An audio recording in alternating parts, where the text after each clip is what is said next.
Bonjour. Il y a quelques années, à la suite d'un problème d'inscription, on m'avait demandé de faire un cours d'économie de 30 heures à 4 étudiants.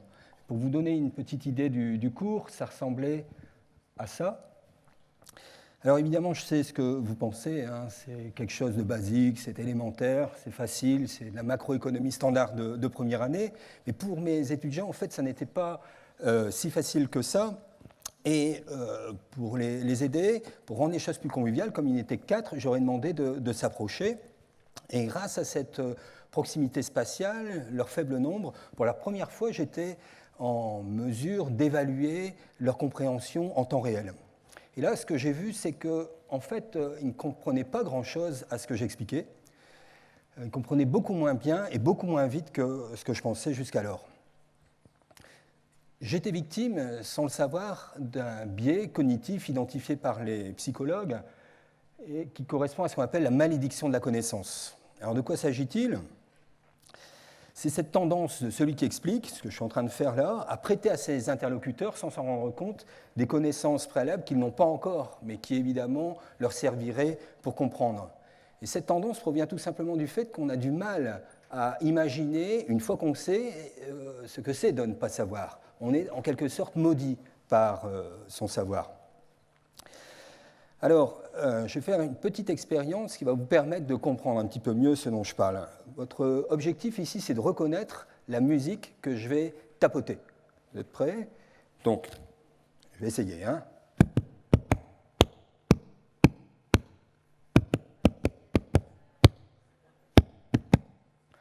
Certains d'entre vous ont reconnu, très peu, mais ce que je sais, c'est que moi, au moment où j'ai tapoté, j'ai eu cette musique en tête. Et ce qui m'a donné l'impression subjective que cette musique était beaucoup plus facilement reconnaissable qu'elle ne l'était vraiment.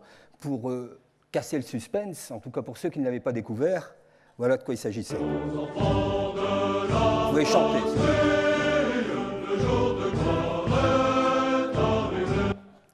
Maintenant, je vais vous demander, je vais tapoter à nouveau, mais je vais vous demander de ne pas penser à « Allons enfants de la patrie ».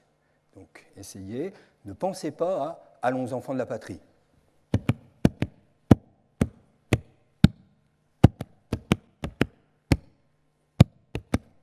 Évidemment, vous n'y arrivez plus, vous avez déjà la musique en tête. En fait, vous venez d'être victime de la malédiction de la connaissance. Si vous deviez, à votre tour, expliquer quelque chose, expliquer le chemin à une autre personne, vous risqueriez, à votre tour, d'être victime de cette même malédiction. Par exemple, si vous demandez à quelqu'un là-bas de la régie comment, à partir d'ici, on peut rejoindre le parking souterrain, alors voilà ce qu'elle risque de vous expliquer. J'ai accéléré sur la fin.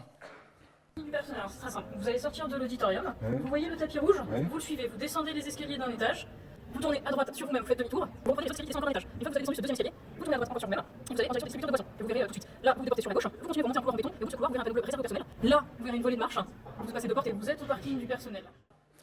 Ça, c'est ce que vous allez entendre. Mais regardez, ça, c'est ce qu'elle va voir et ce qu'elle va visualiser au moment où elle va vous donner ses explications. Vous allez sortir de l'auditorium, vous voyez le tapis rouge, vous le suivez, vous descendez les escaliers d'un étage, vous tournez à droite sur vous-même, vous faites demi-tour, vous reprenez les autres escaliers qui descendent encore d'un étage. Une fois que vous avez descendu ce deuxième escalier, vous tournez à droite encore sur vous-même et vous allez en direction des distributeurs de boissons. Là, vous vous déportez sur la gauche, vous continuez, vous remontez un couloir en béton et au bout de ce couloir, vous verrez un panneau bleu réservé au personnel. Là, vous verrez une volée de marche, vous passez de porte et vous êtes au parking du personnel. Voilà. Vous comprenez ce qui se passe au moment où elle vous explique, elle ne peut pas ne pas visualiser le chemin. C'est ce qui lui permet d'expliquer. Et c'est ce qui lui donne aussi l'impression d'être plus clair qu'elle ne l'est vraiment pour ceux qui écoutent les choses pour la première fois.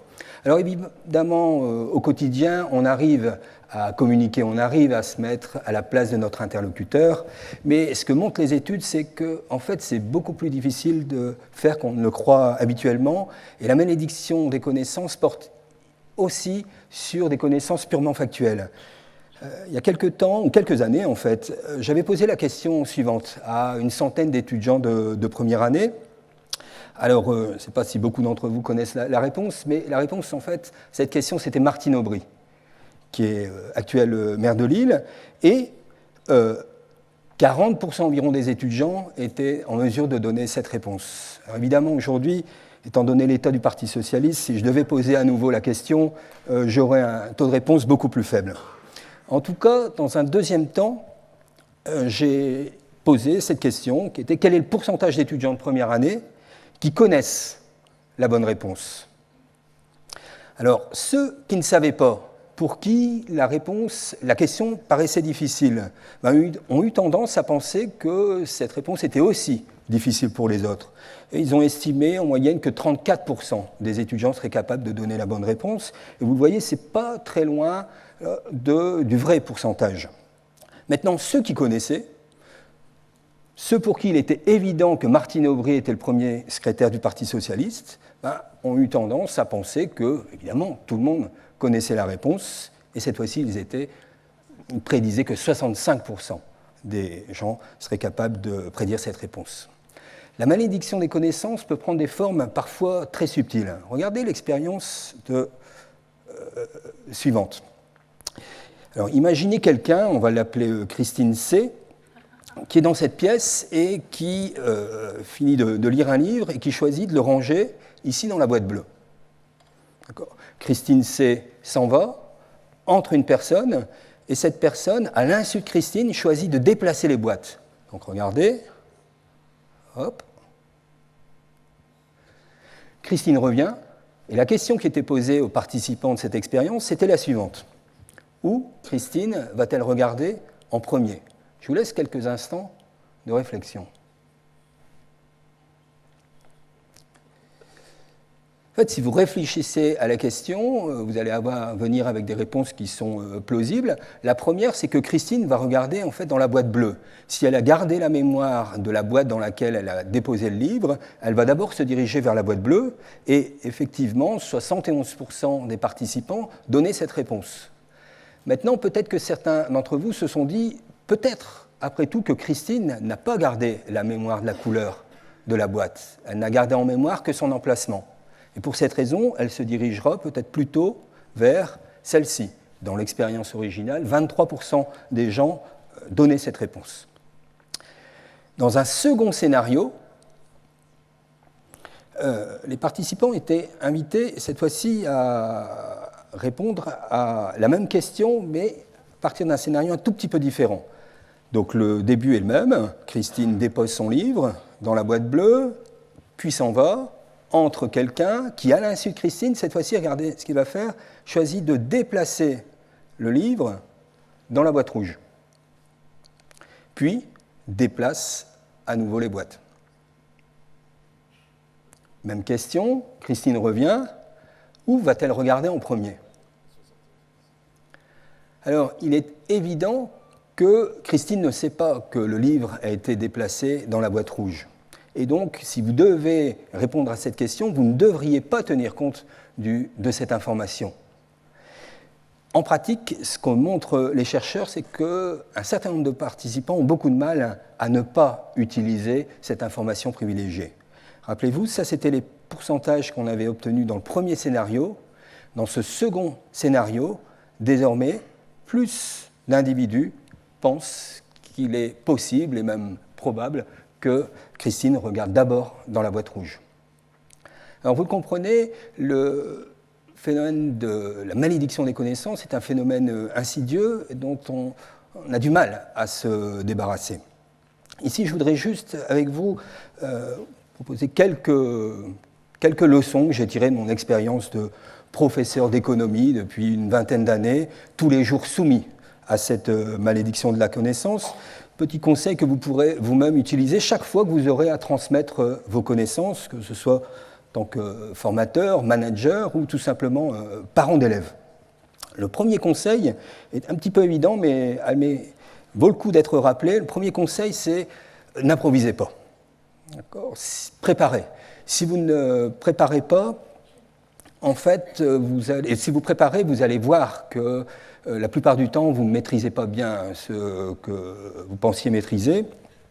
Et si vous ne préparez pas, ça n'est pas compliqué, vous ne serez tout simplement pas bon.